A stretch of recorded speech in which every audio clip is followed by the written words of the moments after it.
Radhe Radhe friends, जय माता दी। आपके अपने चैनल वैष्णवी ऑफिशियल में आपका बहुत बहुत स्वागत है।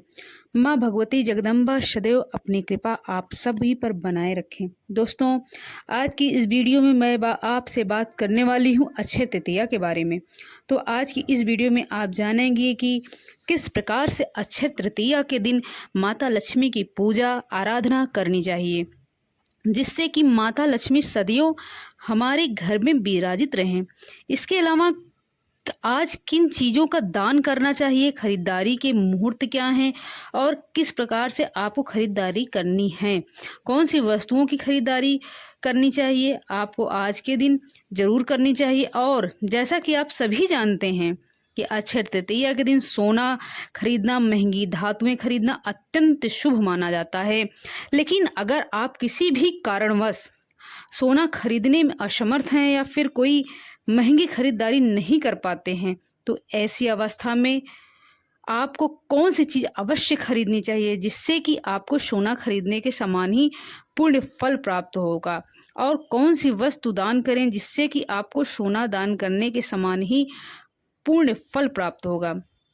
आज की इस वीडियो में हम संपूर्ण जानकारी आपसे शेयर करने वाली हूं, तो बहुत महत्वपूर्ण है आज की वीडियो, तो पूरा ज़रूर देखिएगा दोस्तों। अच्छी लगे तो वीडियो को लाइक भी ज़रूर कीजिएगा, क्योंकि आपके लाइक्स, आपके कमेंट्स मेरे लिए बहुत अत्यधिक महत्वपूर्ण होते हैं। यह एकमात्र जरिया है जिनसे मुझे पता चलता है कि आपको यह वीडियो अच्छी लगती है और आपके लिए यह वीडियो उपयोगी है। तो अगर वीडियो अच्छी लगे तो लाइक ज़रूर ही कीजिएगा दोस्तों। अक्षय तृतीया के दिन भगवान श्री हरि विष्णु और माता लक्ष्मी की विशेष रूप से आराधना की जाती है और अक्षय तृतीया को शुभ मुहूर्त के रूप में माना जाता है। मतलब इस प्रकार का एक दिन जिस दिन आप बिना पंचांग दिखाए, बिना किसी ब्राह्मण से, पंडित से पूछे आप कोई भी शुभ कार्य कर सकते हैं। अक्षय तृतीया का बहुत बड़ा महत्व है। इस दिन कोई पंडित, कोई कुछ भी नहीं, किसी से पूछने को कोई ज़रूरत ही नहीं। आप कोई भी शुभ कार्य कर सकते हैं बिना कुछ देखे, बिना कुछ समझे। इसमें कोई क्षति नहीं रहती है। अक्षय तृतीया एक ऐसा दिन है जिस दिन सूर्य और चंद्रमा दोनों ही अपने उच्च राशि में स्थित होते हैं, इसलिए दोनों की सम्मिलित कृपा पाने का एक बहुत ही शुभ अवसर होता है।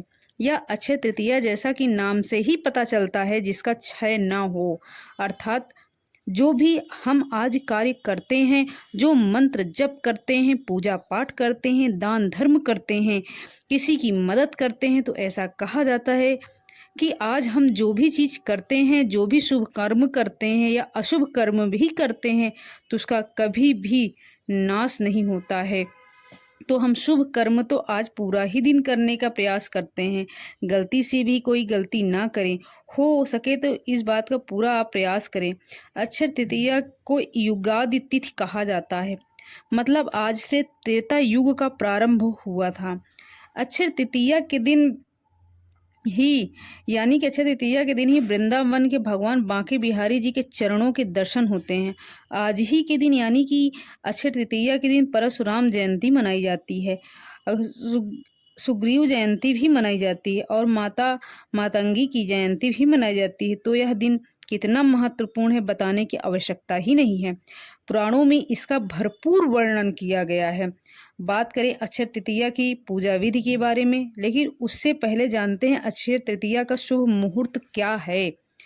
वैशाख मास की शुक्ल पक्ष की तृतीया तिथि प्रारंभ होगी 19 अप्रैल 2026 को, यानी रविवार के दिन सुबह 10:49 पर, और तृतीया तिथि का समापन होगा 20 अप्रैल को सुबह 7:27 पर। वैसे तो सूर्योदय कालीन तिथि तृतीया की हमें 20 अप्रैल को प्राप्त हो रही है, लेकिन पूरे दिन और रात्रि की तृतीया तिथि 19 अप्रैल को है, जो कि 19 अप्रैल को सुबह 10:49 से प्रारंभ हो जाएगी, पूरे दिन रात्रि रहेगी। तो ऐसे में 19 अप्रैल 2026 को, यानी रविवार के दिन अक्षय तृतीया मनाई जाएगी।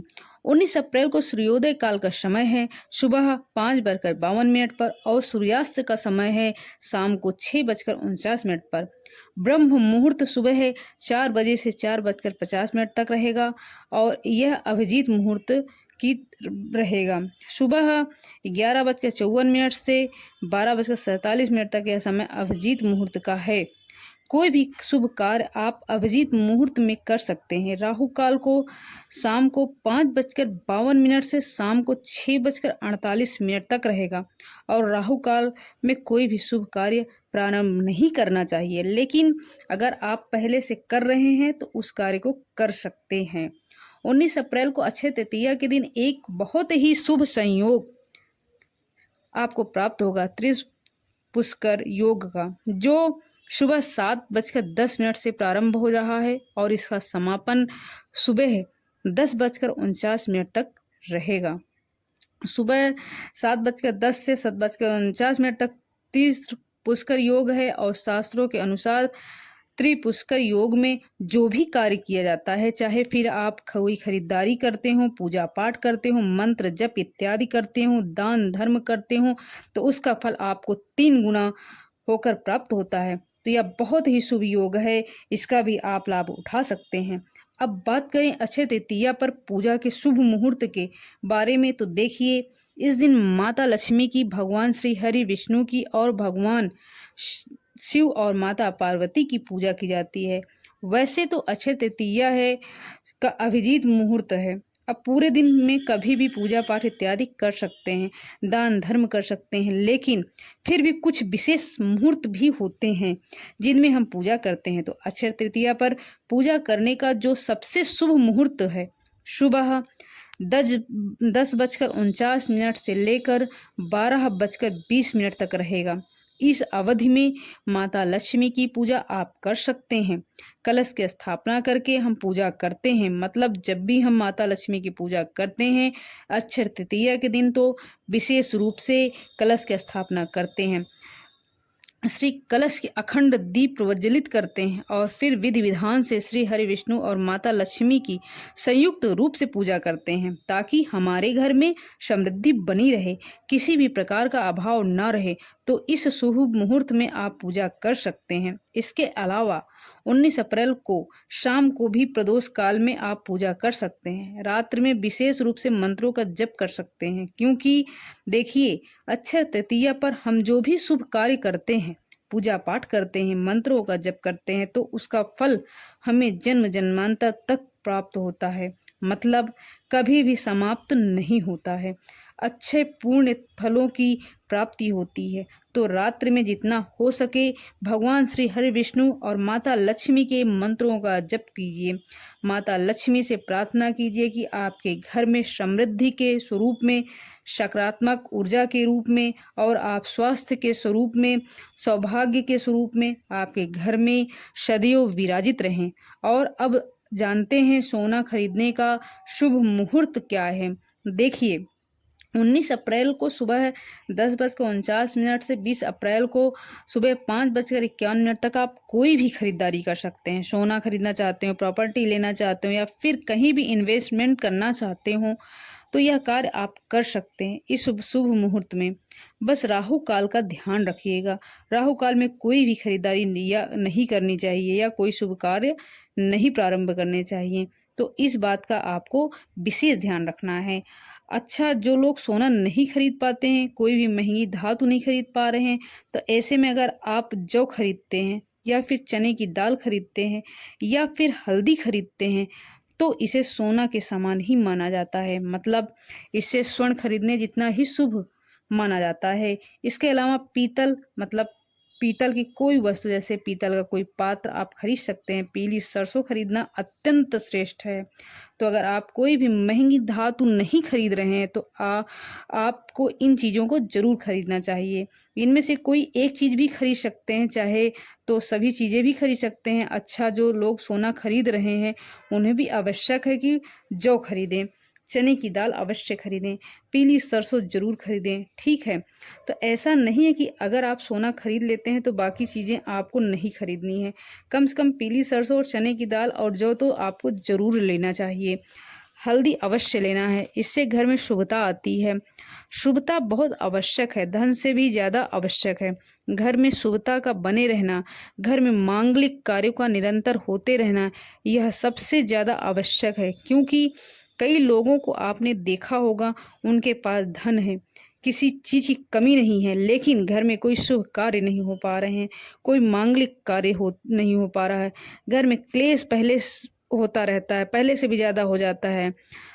तो इस प्रकार की स्थिति से बचने के लिए शुभ वस्तुएं अवश्य खरीदनी चाहिए। अब बात करें कि आपको दान क्या करना है, क्योंकि देखिए, हम जब अक्षय तृतीया की बात करते हैं तो सबसे ज़्यादा आवश्यक है दान करना। आप कुछ खरीदें या ना खरीदें, चाहे छोटी सी कोई चीज़ खरीद लीजिए, लेकिन दान अवश्य कीजिए। दान किस चीज़ों का करना चाहिए, तो देखिए, कहा जाता है कि आज के दिन आपको स्वर्ण दान करना चाहिए, भूमि दान करना चाहिए, अपनी सामर्थ्य के अनुसार चीज़ों का दान करना चाहिए। अब देखिए, सब लोग स्वर्ण दान तो नहीं कर पाते हैं। मान लीजिए जैसे तैसे जोड़कर कोई खरीद भी ले तो उसे दान नहीं कर पाता, ठीक है। तो ये क्या दान करें जिससे कि स्वर्ण दान के समान पुण्य फल प्राप्त हो। तो वैसे तो सामर्थ्य और शक्ति के अनुसार आप किसी भी वस्तु का दान कर सकते हैं, लेकिन आज के दिन जल दान करना, मतलब अगर आप चाहें तो पानी वैसे भी दान कर सकते हैं, कुछ जीवों को पानी पिला सकते हैं। लेकिन अगर आप किसी घड़े में, मतलब किसी मिट्टी के पात्र में जल भरकर और इसमें थोड़ा सा शक्कर डालकर या किसी को दान करते हैं, तो उसका फल आपको अनंत गुना होकर प्राप्त होता है।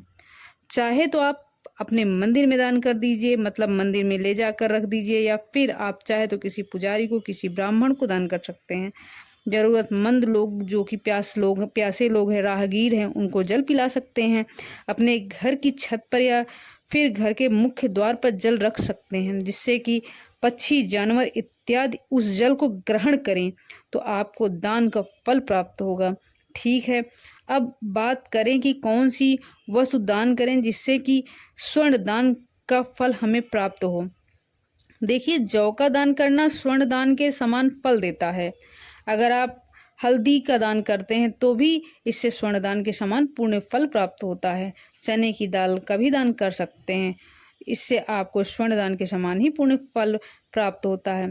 पीतल के पात्र का दान अगर आप करते हैं, किसी मंदिर में आप घंटी ले जाकर दान कर सकते हैं, या फिर पूजा के लिए कोई कलश इत्यादि हो तो आप खरीद कर और किसी ब्राह्मण को, किसी पुजारी को जो कि पूजा करते हों, ऐसे पात्र में आपको थोड़ा सा जौ भर देना है। मतलब जौ इस पात्र को भर लीजिए, या फिर चने की दाल से इस पात्र को भर दीजिए, या फिर आप चाहें तो जल से भर दीजिए, जो भी आपके पास उपलब्ध हो। और दक्षिणा के साथ किसी भी पुजारी को, किसी भी ब्राह्मण को दान करते हैं, जो कि पूजा पाठ करते हैं, ऐसे व्यक्ति को दान करते हैं, तो आपको स्वर्ण दान के समान या फिर उससे भी कहीं ज़्यादा पुण्य फल प्राप्त होता है।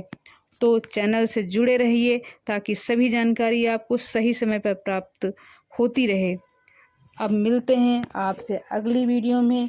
राधे राधे फ्रेंड्स, जय माता दी।